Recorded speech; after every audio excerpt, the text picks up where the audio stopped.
हरे कृष्णा। आज के कार्यक्रम में आप सभी का हार्दिक स्वागत है। आज हमारे वक्ता हैं श्रीमान वृंदानाथ प्रभु जी। प्रभु जी का जन्म भारत में पंजाब के एक धार्मिक हिंदू परिवार में हुआ। बचपन से ही उन्हें रामायण पढ़ने और सुनने के प्रति अत्यंत ही आकर्षण था।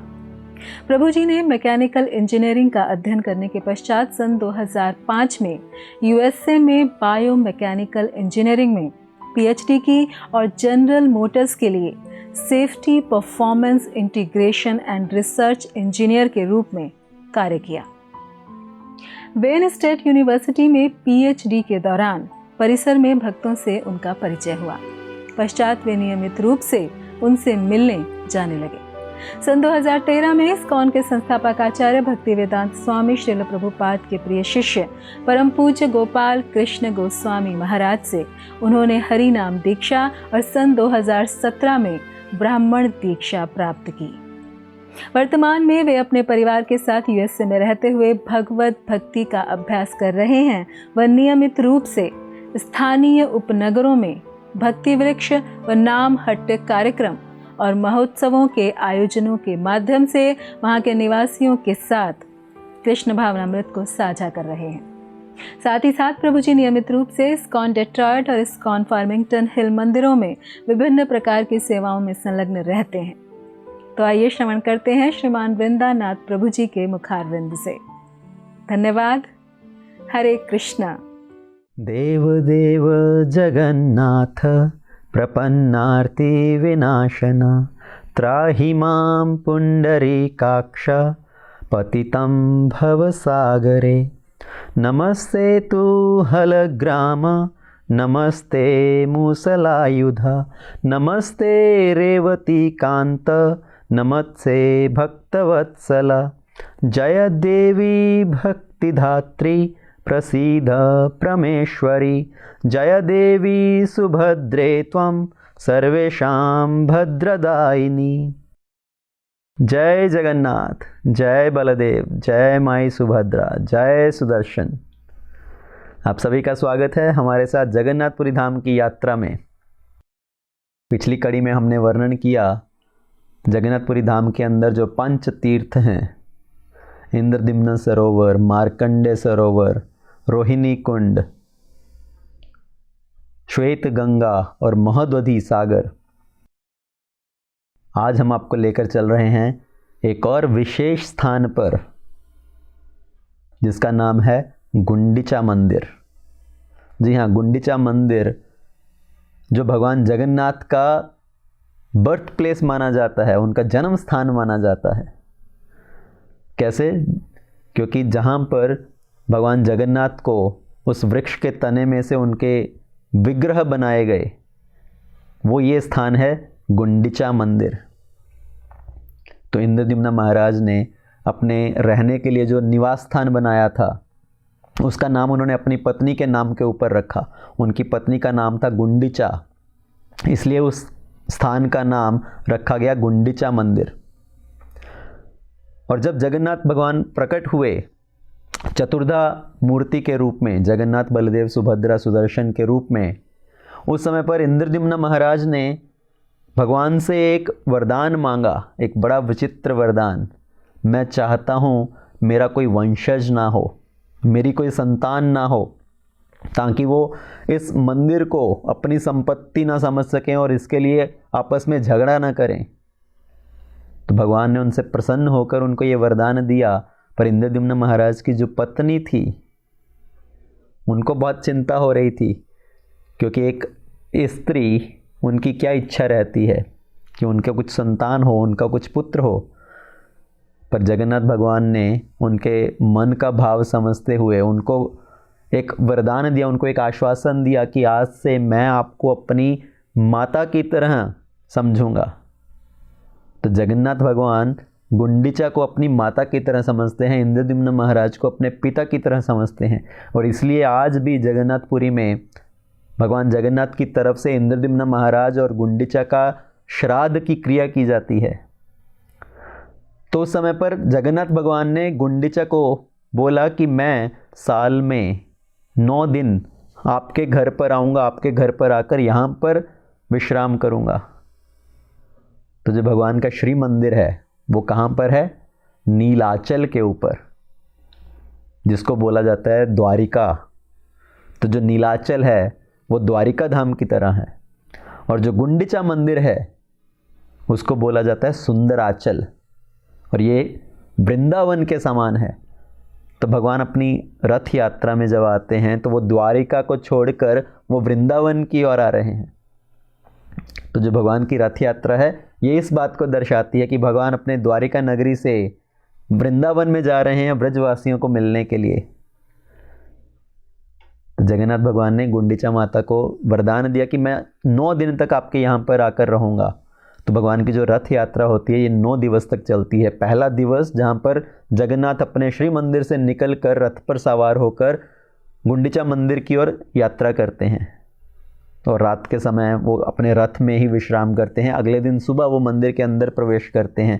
फिर अगले 7 दिन तक वो गुंडीचा मंदिर में रहते हैं। गुंडीचा मंदिर के अंदर एक स्थान है जिसको बोलते हैं महावेदी, और ये वही स्थान है जहाँ पर विश्वकर्मा जी ने भगवान के विग्रहों का निर्माण किया। तो भगवान 7 दिन के लिए जब गुंडीचा मंदिर में आते हैं तो उस महावेदी के ऊपर उनको विराजमान करवाते हैं, वहाँ पर उनकी सेवा चलती है। और फिर 9वें दिवस भगवान वापस अपने रथ पर सवार होकर श्री मंदिर की ओर वापस जाते हैं।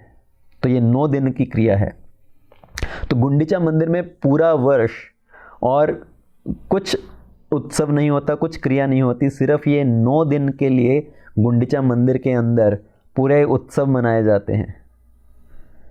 तो पूरा वर्ष अगर कोई गुंडीचा मंदिर के अंदर जाए दर्शन करने के लिए तो वास्तव में मंदिर के अंदर और कुछ भी नहीं है। तो वहाँ पर एक बड़ा कमरा है जिसके अंदर महावेदी है, जहाँ पर भगवान जगन्नाथ को विराजमान करवाया जाता है। और पूरे साल भर वहाँ पर और कुछ क्रिया नहीं चलती, पर क्योंकि जितने भी वो पुजारी लोग हैं, पंडा लोग हैं, तो उनको भी अपना जो निर्वाह करना है, तो उन्होंने कुछ भगवान के मिट्टी के मूर्ति बनाकर, अलग अलग कुछ देवी देवताओं के मूर्ति बनाकर वहाँ पर अलग अलग स्थानों पर बिठा रखे हैं, ताकि लोग आएंगे, लोग उनको प्रणाम करें, कुछ दान पेटी में डालें। तो कुछ शनिदेव जी की मूर्ति है, कहाँ पर उन्होंने साक्षी गोपाल का भी अंदर मंदिर बना रखा है, कहीं पर उन्होंने खीरचोर गोपीनाथ का भी एक विग्रह बिठा रखा है। तो ये सब वास्तविक मूर्तियां ना होकर, वास्तविक विग्रह ना होकर, उन्होंने मिट्टी के विग्रह बनाकर वहाँ पर स्थापित कर रखे हैं पूरा साल, ताकि यात्रीगण जो भक्तजन आते हैं कुछ ना कुछ उनको दर्शन करने के लिए। और गुंडीचा मंदिर के अंदर भी एक रसोई घर है, और उस रसोई घर में सिर्फ ये 9 दिवस के लिए, जब भगवान की रथ यात्रा का उत्सव होता है, जब भगवान गुंडीचा मंदिर में आकर रहते हैं, सिर्फ उस समय पर भगवान के लिए भोग तैयार किया जाता है। तो साल के बाकी अन्य सभी 365 दिनों में से 355 दिन श्री मंदिर के अंदर जो रसोई घर है वहाँ पर भगवान के लिए खाना बनता है, पर ये 9 दिन के लिए जो भोजन है वो गुंडीचा मंदिर के रसोई घर में बनता है, और उस समय पर श्री मंदिर की रसोई पूरी तरह से खाली रहती है। तो भगवान जगन्नाथ जब अपनी रथ यात्रा में गुंडीचा मंदिर में आते हैं तो पूरे उत्सव धूमधाम से यहाँ पर मनाए जाते हैं। और चैतन्य महाप्रभु जब जगन्नाथपुरी में रहते थे तो 18 वर्षों तक उन्होंने जगन्नाथपुरी में निवास किया। भगवान की रथ यात्रा में वो बड़े ज़ोर शोर से हिस्सा लेते थे, रथ के आगे नृत्य करते थे, क्योंकि चैतन्य महाप्रभु जी कौन है? राधा रानी के भाव में। और जब भगवान अपना द्वारिका धाम छोड़कर वृंदावन की ओर जा रहे हैं, गुंडीचा मंदिर की ओर, तो राधा रानी, सभी गोपियाँ इतने प्रसन्न हैं कि भगवान वृंदावन में वापस आ रहे हैं। तो चैतन्य महाप्रभु रथ के सामने नृत्य करते और रथ यात्रा से एक दिन पहले एक विशेष लीला होती जिसको बोलते हैं गुंडिचा मार्जन। गुंडिचा मतलब गुंडिचा मंदिर और मार्जन मतलब उसको पूरी तरह से साफ सफाई करना। तो चैतन्य महाप्रभु जी का जो सबसे प्रिय उत्सव था, सबसे प्रिय फेस्टिवल, वो है भगवान का रथ यात्रा का उत्सव। और उस रथ यात्रा के उत्सव से एक दिन पहले चैतन्य महाप्रभु जी उस गुंडिचा मंदिर की पूरी साफ सफाई करते अपने सभी पार्षदों के साथ, अपने सभी भक्तजनों के साथ। तो चैतन्य महाप्रभु जी के पहले भी ये रथ यात्रा मनाई जाती थी, पर चैतन्य महाप्रभु जी ने उस रथ यात्रा को एक नई दिशा, एक नया भाव प्रदान किया। तो चैतन्य महाप्रभु जी ने अपने पार्षद सार्वभौम भट्टाचार्य जी, काशी मिश्रा और महाराज प्रताप रुद्र जी ने जो एक सेवक नियुक्त किया था कि चैतन्य महाप्रभु जी को जो भी जिस चीज़ की आवश्यकता हो उनको वो चीज़ प्रदान की जाए, तो उन्होंने इन तीनों व्यक्तियों को बुलाया रथ यात्रा से एक दिन पहले और उनको बोला कि हमें गुंडिचा मंदिर की सफाई करने की सेवा, उसके लिए आज्ञा दी जाए। तो प्रताप रुद्र महाराज के जो विशेष सेवक थे उन्होंने कहा, आप स्वयं जाकर क्यों सेवा करेंगे, आप हमें आदेश दीजिए, आप जो भी चाहते हैं उसका हम प्रबंध करेंगे, आप स्वयं सफाई क्यों करेंगे, हम अपने सेवकों को लगाकर उसकी सफाई करवा देंगे। तो महाप्रभु ने कहा, नहीं, उसकी सफाई मैं स्वयं करना चाहता हूँ, मैं स्वयं अपने भक्तजनों के साथ जाकर, अपने सभी अनुयायियों के पार्षदों के साथ जाकर मैं स्वयं उस मंदिर की सफाई करने चाहता हूँ जहाँ पर भगवान आकर विराजमान होंगे। और उन्होंने एक प्रार्थना की कि आप हमें 100 झाड़ू और 100 गागर प्रदान कीजिए, 100 गागर का और 100 झाड़ू का प्रबंध कीजिए ताकि हम सब लोग वहाँ पर जाकर सफाई कर सकें। तो शीघ्रता से उन्होंने सभी झाड़ू और गागरों का प्रबंध किया। अगले दिन सुबह सुबह, तो रथ यात्रा से एक दिन पहले सुबह, चैतन्य महाप्रभु ने अपने सभी भक्तजनों को, पार्षदों को बुलाया, उनको फूल मालाएं पहनाई, उनके शरीर पर चंदन का लेप किया। अभी सभी भक्तजन वो समझ नहीं पा रहे हैं कि चैतन्य महाप्रभु जी क्यों कर रहे हैं, क्या भाव है उनका। और सभी चैतन्य महाप्रभु सभी को लेकर गुंडिचा मंदिर में गए और भक्तजनों को बताया कि हमें इस मंदिर की पूरी सफाई करनी है, जहाँ पर भगवान जगन्नाथ आकर बैठेंगे, उनके आने से पहले ये पूरा स्थान पूरी तरह से साफ किया जाना चाहिए। और सभी भक्तजनों से उन्होंने अनुरोध किया कि आप अपने हाथों में झाड़ू लेकर स्थान की अच्छे से सफाई कीजिए कि एक भी धूल का कण दिखाई नहीं देना चाहिए, और जो भी भक्त सबसे अधिक धूल मिट्टी निकाल कर बाहर फेंकेगा उसको पुरस्कार दिया जाएगा। तो सभी भक्तजन बड़े उत्साह से चैतन्य महाप्रभु जी के साथ उस गुंडिचा मंदिर की सफाई करते हैं और महाप्रभु स्वयं उनके साथ मिलकर गुंडिचा मंदिर की सफाई करते हैं। महाप्रभु अपने चरित्र से सिखा रहे हैं, अपने स्वयं के आचरण से सिखा रहे हैं कि हमें कैसे भगवान की सेवा करनी चाहिए। देखिए, एक तो जो लीडर होता है उसका काम क्या है, सिर्फ दूसरों को हिदायत देना, उनको इंस्ट्रक्शंस देना कि आप ये करो, आप वो करो। मंदिर में अगर कोई उत्सव मनाया जाने वाला है तो जो लीडर है, कई बार उनका भाव क्या रहता है, बस दूसरों को कार्य सौंपना, आप यहाँ पर कुर्सियाँ लगाओ, यहाँ पर गलीचे बिछाओ, यहाँ पर ये फूलों की मालाएं लगाओ। पर जो सर्वेंट लीडर है वो स्वयं साथ में मिलकर अपने आचरण से सिखाता है कि कैसे सेवा की जानी चाहिए। तो चैतन्य महाप्रभु अपने हाथ में झाड़ू लेकर स्वयं उसको झाड़ू से वहाँ की सफाई कर रहे हैं और अपने अंग वस्त्र में वो धूल को भर भर कर उठाकर मंदिर से बाहर फेंक रहे हैं। तो इस लीला में कहा जाता है कि चैतन्य महाप्रभु जी जितना धूल के बड़े बड़े ढेर उठाकर बाहर फेंकते थे वो बाकी सभी अन्य भक्तजनों का मिलाकर उससे भी अधिक होता था। तो इतनी तीव्रता के साथ, इतनी उत्सुकता के साथ, प्रेम पूर्वक चैतन्य महाप्रभु सभी भक्तों जनों के साथ पहले तो झाड़ू लगाकर उसकी सफाई करते, फिर सभी भक्तों को बोलते कि अभी आप इंद्रद्युम्न सरोवर से पानी भर भर कर लेकर आइए इन गागरों में, और फिर पानी छिड़क कर हम झाड़ू लगाकर इसकी अच्छे से कपड़े से रगड़ रगड़ कर इसकी सफाई करेंगे। एक भी धूल का कण यहाँ पर रहना नहीं चाहिए, एक भी कोई दाग धब्बा यहाँ पर रहना नहीं चाहिए। तो सभी भक्तजन एक लाइन लगाकर खड़े हो जाते गुंडीचा मंदिर से इंद्रद्युम्न सरोवर तक। तो इंद्रद्युम्न सरोवर जिसके बारे में हमने पिछली कड़ी में चर्चा किया, तो वो गुंडीचा मंदिर के बहुत पास में है। तो सभी भक्तजन लाइन लगाकर गुंडीचा मंदिर से लेकर इंद्रद्युम्न सरोवर तक लाइन लगाते, और एक भक्त गागर भरते, दूसरे को देते, दूसरे से तीसरे को, तो एक दूसरे को पकड़ाते जाते और गागर पहुँचती, और उस जल को छिड़क कर फिर उसके ऊपर झाड़ू लगाकर उसको साफ किया जाता। और बहुत सारे भक्तजन पूरी उत्सुकता से, पूरे उत्साह के साथ गागर पे गागर भर भर कर पानी ला रहे हैं, और कई बार इतनी उत्सुकता में, इतनी तीव्रता में गागर एक दूसरे से टकरा कर गिर जाती और टूट जाती। तो पानी भर भर कर लाकर उस जगह की सफाई की गई, और चैतन्य महाप्रभु स्वयं अपना अंग वस्त्र लेकर रगड़ रगड़ कर जो महावेदी का स्थान है उसको साफ करते, और सभी भक्तों से बोलते कि आप सभी जगह की अच्छे से सफाई कीजिए। अगर कोई भक्तजन कुछ ज़्यादा उत्साह नहीं दिखाते, एक साइड में बैठकर कुछ अपना वार्तालाप कर रहे होते, तो चैतन्य महाप्रभु जी उनके पास जाते। ऐसा नहीं कि वो उनको डांटते कि आप यहाँ पर आराम से क्यों बैठे हो, बल्कि उनको जाकर बोलते, आप कितने अच्छे से सेवा कर रहे हो, आपकी सेवा सबसे अच्छी है, आपके कितना उत्साह है आपके अंदर सेवा करने का। और वास्तव में सभी भक्तों के अंदर फिर उत्साह आ जाता, और वो इतने उत्साह से, तीव्रता से उसकी सफाई के कार्य में जुट जाते।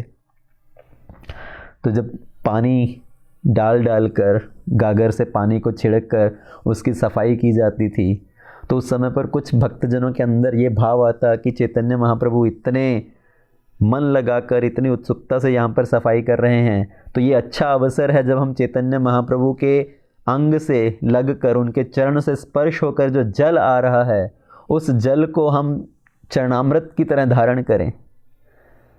तो कई भक्त बड़ी चालाकी से चैतन्य महाप्रभु के चरण जन लेने के लिए कि ये इस तरह का युक्ति लगाते। तो एक भक्तजन इधर से चैतन्य महाप्रभु के ऊपर से जल का छिड़काव करते, और दूसरी तरफ अन्य भक्त खड़े होते, तो चैतन्य महाप्रभु के शरीर से, उनके चरणों से लगकर जो जल आ रहा है वो उनको लेकर उनको पी लेते, उसको चरणामृत की तरह धारण करते। फिर दूसरी तरफ से भक्त इशारा करता, अच्छा मैं इधर से अभी जल डालने जा रहा हूँ, तो दूसरा भक्त दूसरी तरफ से जल लेकर उसको ग्रहण करता। तो बहुत सारे भक्तों ने इस तरह से चैतन्य महाप्रभु के चरण से स्पर्श हुआ जल को ग्रहण किया। और कुछ भक्त आते, बड़े सीधे साधे भक्त, तो वो जब जल डालकर चैतन्य महाप्रभु के चरण से जल लेना चाहते, तो चैतन्य महाप्रभु को पता चल गया कि ये भक्त क्या कर रहे हैं, ये वास्तव में मेरे ऊपर पानी डालकर मेरा चरणामृत ले रहे हैं। तो चैतन्य महाप्रभु बाहर से उनको डांटने का नाटक करते, अंदर से तो चैतन्य महाप्रभु के अंदर भाव है कि ये भक्त कितने अच्छे से भक्ति कर रहे हैं, इनके अंदर कितना अच्छा भक्ति भाव है, पर बाहर से वो उनको डांटते। तो इस तरह से चैतन्य महाप्रभु ने पूरा गुंडीचा मार्जन का लीला किया। उस गुंडीचा मंदिर को पूरी तरह से साफ सफाई करते, जहाँ पर भगवान जगन्नाथ आकर विराजमान होने वाले हैं। और इस पूरी लीला में जो वास्तविक सिद्धांत है वो क्या है, गुंडीचा मार्जन का वास्तविक अर्थ क्या है, कि हमें अपने हृदय को साफ करना चाहिए। हमारे हृदय के सिंहासन पर आकर भगवान विराजमान हो सकें, उससे लिए हमें आवश्यक है कि पहले हम अपने हृदय को साफ करें, उसको अच्छी तरह से मार्जन करें। हमारा हृदय वास्तव में उसके अंदर कितने विकार हैं, ये काम, क्रोध, लोभ, मोह, मत्सर्य की भावना, फिर उसके ऊपर इतनी सारे इच्छाएं। सभी व्यक्तियों के अंदर ये जो भौतिक इच्छाएं भरी पड़ी हैं, इस संसार को भोगने की इच्छा। हम लोग अपनी छोटी छोटी जो उपलब्धियां हैं उनके साथ कितना अभिमान से भर जाते हैं। किसी के पास कोई बड़ा घर है, किसी के पास गाड़ी है, अच्छा परिवार है, किसी के पास थोड़ी पदवी है, नाम सम्मान है, तो इन सब चीज़ों को प्राप्त करके व्यक्ति के अंदर कितना अभिमान आ जाता है। तो हम इन सभी चीज़ों के साथ इतना अटैच हो जाते हैं, उसी को अपने उसी भोग विलास में इतना पूरी तरह से मस्त रहते हैं। तो ऊंचे लोकों में जो रहने वाले लोग हैं, जो देवी देवता हैं, अगर वो धरती पर रहने वाले लोगों की तरफ देखें और उनको देखकर उनके मन में घृणा की भावना आती होगी, घिन की भावना आती होगी कि ये लोग क्या छोटी छोटी चीज़ों के अंदर उलझे हुए हैं। जैसे हम अगर किसी सूअर को एक गटर में पड़ा हुआ देखें, हमारे अंदर उस सूअर को देखकर किस तरह से घिन की भावना आती है कि ये इसी में अपना सुख ढूंढ रहा है। उसी तरह से ऊंचे लोकों में जो रहने वाले लोग हैं, धरती पर रहने वाले लोगों की ओर देखकर उनके मन में भी वैसा ही भाव आता होगा। तो पर हम अपने इन्हीं सब छोटी छोटी उपलब्धियों में इतने व्यस्त हो जाते हैं कि हमारे पास भगवान के लिए समय नहीं रहता। हम अपने हृदय को पवित्र करने का प्रयत्न नहीं करते। भगवद गीता में भगवान क्या बोलते हैं? सर्वधर्मान परित्यज्य माम एकम शरणम व्रजा। तो पहले सभी अन्य धर्मों का, अपने जो सभी अन्य जो तुम्हारी उलझने हैं उनका त्याग करो, उसके बाद माम एकम शरणम व्रजा, मेरी शरण ग्रहण करो। हम लोग क्या करते हैं? हम भगवान की शरण में तो आना चाहते हैं, भगवान की तो शरण लेना चाहते हैं, उनके पैर पकड़ना चाहते हैं। तो भगवान के तो हम पैर पकड़ लेते हैं, पर इस संसार के पैर छोड़ नहीं पाते, इन संसार की चीज़ों में भी उलझे रहते हैं। तो इसीलिए हमें चाहिए कि हम भगवान की भक्ति में लगें, अपने हृदय को पवित्र करें। जब हम तीर्थ पे भी जाते हैं, वृंदावन धाम में जाते हैं, जगन्नाथपुरी धाम में आते हैं, किसी अन्य धाम में जाते हैं, तब भी हम क्या छोड़ पाते हैं? हम सब जगह अपना सुख ढूंढते हैं, हम अपना कंफर्ट ढूंढते हैं। यहाँ पर सभी चीज़ों का अच्छे से सभी प्रबंध होने चाहिए, अच्छा एसी रूम होना चाहिए, अच्छा खाने पीने की व्यवस्था होनी चाहिए। तो हम क्या छोड़कर जाते हैं धाम में? और उसके विपरीत भगवान अपनी कृपा प्रदान करने के लिए उत्सुक रहते हैं। भगवान अपना रत्न सिंहासन छोड़कर, अपना श्री मंदिर छोड़कर अपने मंदिर से बाहर निकलते हैं ताकि सभी को अपना दर्शन प्रदान कर सकें। तो हमसे अधिक तो भगवान छोड़ने के लिए तैयार बैठे हैं, हमसे अधिक तो भगवान कर रहे हैं। पर हम तीर्थ स्थान पर जाकर भी अपना कंफर्ट, अपना सुख, ऐश्वर्य नहीं छोड़ पाते। ऐसे ही एक बार एक महिला, एक माताजी मंदिर में आई और वो इधर उधर घूम रही थी, कभी इस तरफ जाएं, कभी उस तरफ जाएं, आराम से नहीं बैठ रहे थे। तो एक भक्त ने उनको बोला, माताजी आप एक स्थान पर बैठ जाइए, आराम से भगवान का दर्शन कीजिए, कथा श्रवण कीजिए। उन्होंने बोला, नहीं नहीं, मैं बैठ नहीं सकती। क्यों? अगर मैं बैठूंगी तो मेरी साड़ी के अंदर बल पड़ जाएंगे, मेरी साड़ी खराब हो जाएगी। तो ऐसा भाव लेकर हम मंदिरों में आते हैं, हम भगवान के धाम में आते हैं। तो अगर वास्तव में भगवान के धाम पर आकर हमें भगवान की वास्तव में कृपा प्राप्त करनी है, तो क्या होना चाहिए हमारे अंदर भाव? भगवान की सेवा करने का भाव। तो जब भी हम गुंडीचा मंदिर में जाएं, तो चाहे वो रथ यात्रा का समय नहीं भी हो, पर भक्तों के अंदर ये परंपरा है कि गुंडीचा मंदिर में जाकर अपने हाथ में झाड़ू लेकर उस मंदिर की थोड़ी सफाई की जाए, उस जगह के ऊपर पानी डालकर उसको रगड़ रगड़ कर साफ किया जाए, उसके अंदर से धूल निकाली जाए, ताकि हमारे हृदय के अंदर जो धूल पड़ी हुई है, हमारे हृदय के अंदर जो इतनी मलिनता है, वो साफ हो सके। तो इस तरह से चैतन्य महाप्रभु अपने चरित्र से, अपने आचरण से सभी भक्तों को सिखाते। ये गुंडीचा मार्जन की लीला एक विशेष लीला है। और उस गुंडीचा मंदिर में फिर जगन्नाथ भगवान जब रथ यात्रा के समय पर आते तो 7 दिनों तक वहाँ पर विराजमान होते। उस गुंडीचा मंदिर के रसोई घर में बड़े अलग अलग तरह के व्यंजन बनाए जाते और भगवान को भोग अर्पण किया जाता। और इन 9 दिनों में चैतन्य महाप्रभु बड़े प्रसन्न रहते। बाकी सब समय तो वो भगवान से विरह भाव में रहते, पर जब भगवान गुंडीचा मंदिर में आते तो चैतन्य महाप्रभु बड़े प्रसन्न रहते, क्योंकि भगवान अभी वृंदावन में आ गए हैं। जो सुंदराचल है, जो गुंडीचा मंदिर है, वो सुंदराचल है, वृंदावन। और नीलाचल से सुंदराचल, उसका जो रास्ता है वो वास्तव में 3 किलोमीटर लंबा एक सीधा रास्ता है, जिसको बोला जाता है ग्रैंड एवेन्यू, बड़ा डंडा, जहाँ पर भगवान की रथ यात्रा उत्सव होता है। वहाँ पर लाखों लाखों लोग इकट्ठा होते हैं भगवान के इस रथ यात्रा का दृश्य देखने के लिए, रथ यात्रा में भाग लेने के लिए। जगन्नाथपुरी की जो पॉपुलेशन है, जो आबादी है, वैसे तो 2 लाख के लगभग है, पर जब भगवान की रथ यात्रा का उत्सव होता है तो वहाँ पर 20 से 25 लाख लोग उपस्थित होते हैं भगवान की इस रथ यात्रा का दर्शन करने के लिए, उस रथ यात्रा में भाग लेने के लिए। तो उन 7 दिनों में गुंडीचा मंदिर के अंदर बड़ी लीलाएं होती हैं। भगवान को नौका विहार कराया जाता है और भगवान जैसे गोपियों के साथ अलग अलग तरह की लीलाएं करते थे वृंदावन में, तो वो सब तरह की लीलाएं होती हैं और चैतन्य महाप्रभु खूब प्रसन्न रहते हैं उन दिनों में वहाँ पर। और आज भी वो सब लीलाएं उसी भाव से वहाँ पर चल रही हैं। तो चैतन्य महाप्रभु जी ने पूरी रथ यात्रा को, और रथ यात्रा से एक दिन पहले ये गुंडीचा मंदिर की सफाई को एक नया दिशा प्रदान किया, उसको एक नया भाव प्रदान किया। तो ये गुंडीचा मंदिर एक बहुत ही महत्वपूर्ण स्थान, जिसका दर्शन अवश्य करना चाहिए। जय जगन्नाथ, जय बलदेव, जय माई सुभद्रा, जय सुदर्शन। ऐसे ही और भक्तिमय कार्यक्रमों के लिए देखिए हरे कृष्णा टेलीविजन। इसे प्राप्त करने के लिए आप अपने केबल अथवा DTH ऑपरेटर से संपर्क करें तथा और अधिक जानकारी के लिए आज ही डायल करें 8767 845 845।